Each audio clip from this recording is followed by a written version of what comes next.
Today's episode of Voiced is from r/entitled parents and is about a parent who was disowned by their child but still expected to be invited to the wedding, leaving viewers wondering if they'll ever get an invite.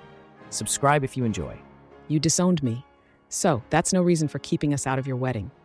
So this isn't my story, but my best friend, whom I will call JJ, and it happened about 2 years ago. I have his permission to post it.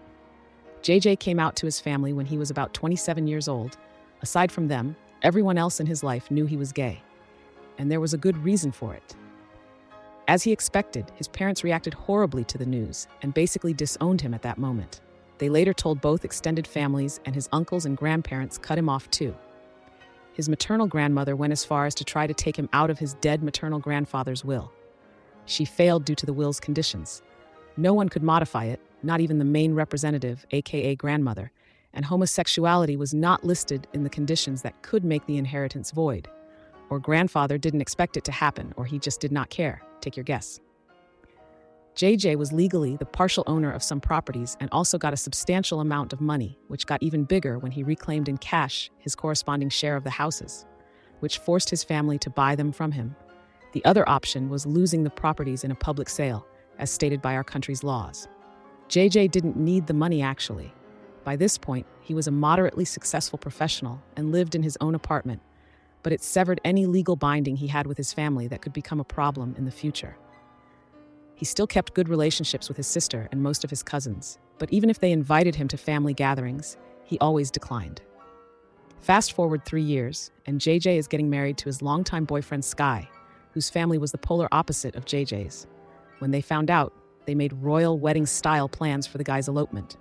They are very wealthy, and JJ contributed to the whole extravaganza with a portion of his inheritance. He invited as his guests his friends, including here yours truly as his best man, some coworkers, his sister, and the cousins he still spoke to. Don't be wrong, it was a lot of people. The wedding was amazing, done in an underground, literally speaking, it was a cave venue. His sister took him to the altar, there was an orchestra playing, fairy tale style. And the after party, well, I can't remember half of it because I was so drunk, but it was from another world.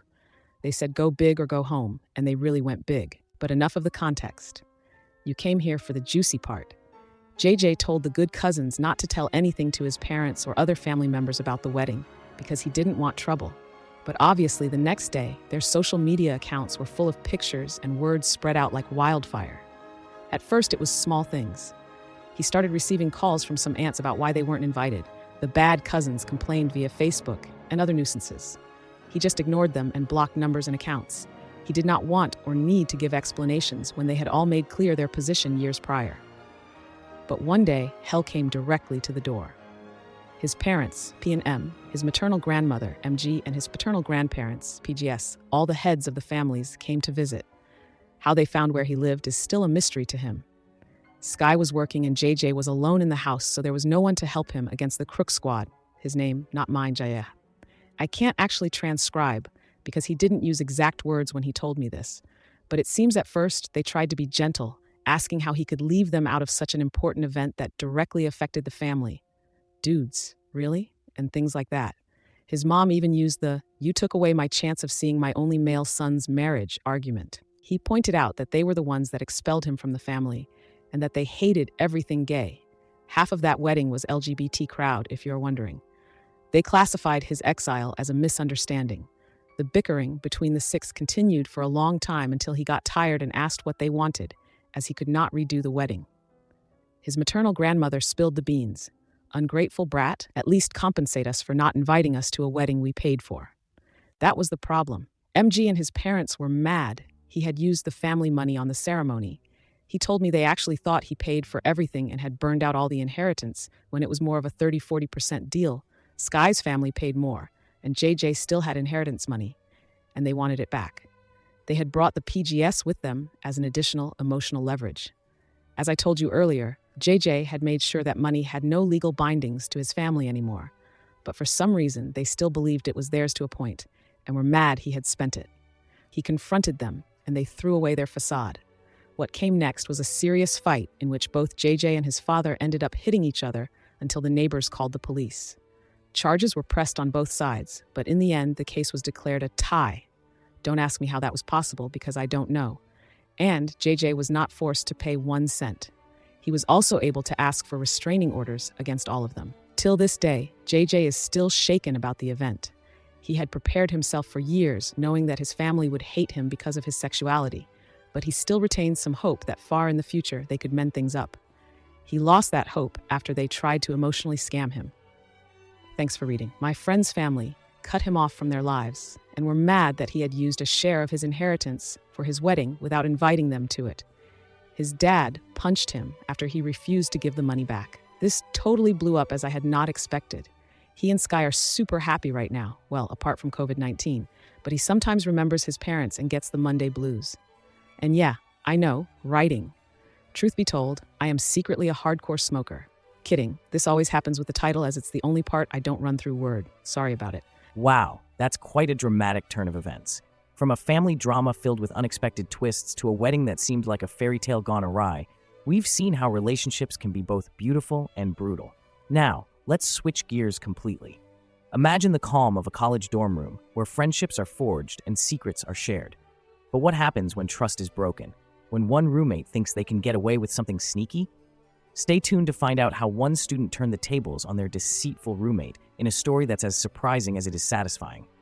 Roommate thought she was sneaky, ended up owing me $400 and got suspended. So, this happened during my second semester dorming at my college campus. I had met my roommate at orientation and could kind of already tell she was going to be a pain in the butt. And I was right about that. I had planned on moving rooms to be closer to some friends the next semester. But let me get to the story that led to my revenge. On our campus, you had to pay for meals using your student ID, which had a certain amount of money on it each semester. You could also use an app that you put your name and ID info into, and it makes it easier to pay. But the name and ID must match for it to work, which will be important later. Any funds from the fall semester would roll over into the spring. But then at the end of spring, it would just expire. Because of this, and because I only ate once or two a day, I had a ton saved up on my card. My roommate, on the other hand, did not. So I offered to pay for some of her meals from time to time in trade for her picking up the food for us, which involved her using my card twice in person, and then she'd return it. Then, one day, I noticed on my app that my card was being charged even when I was not ordering food, and not just a meal, like a meal for several people.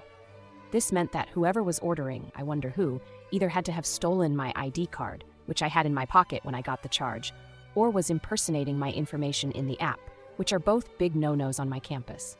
I was quick to put 2 and 2 together and was pretty upset.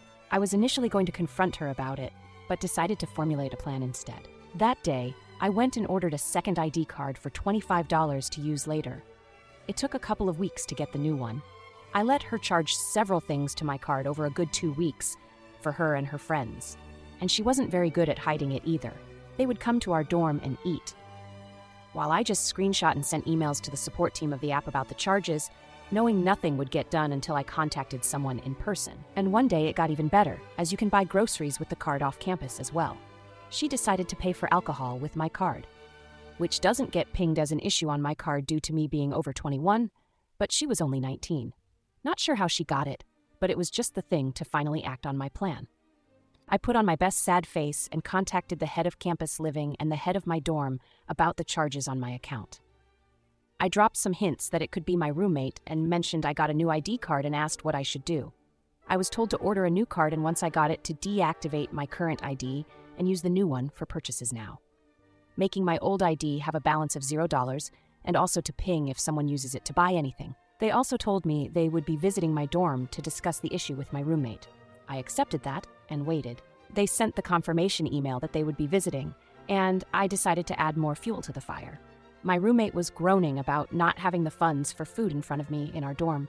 I told her I really couldn't help her, as I was running low on funds, and she kind of just laughed it off and left the room to probably go use my old ID.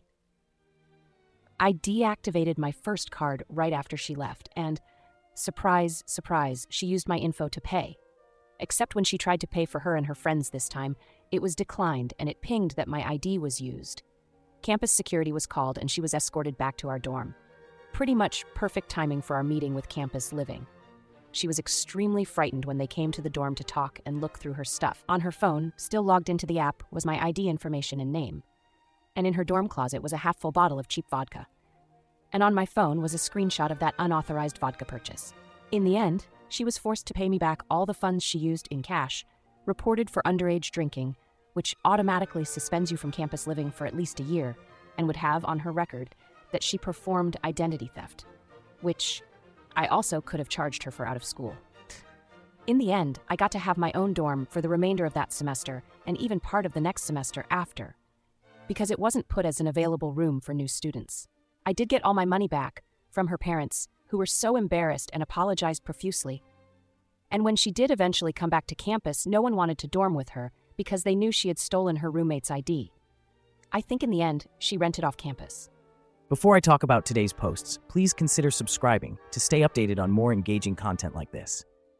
Today, we have a couple of interesting stories from Reddit.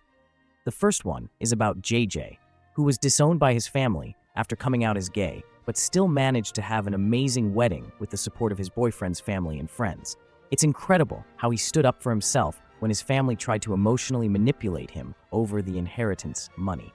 I can't imagine the strength it took to deal with that situation. The second story is about a college roommate who thought she could sneakily use her roommate's ID card for meals and alcohol, but ended up getting caught red-handed. The roommate's clever plan to expose her led to some serious consequences for her roommate, including suspension and identity theft charges. It's amazing how quickly things can unravel when someone tries to take advantage of others. I'd love to hear your thoughts on these stories in the comments below. Which one resonated with you more? Let me know what you think.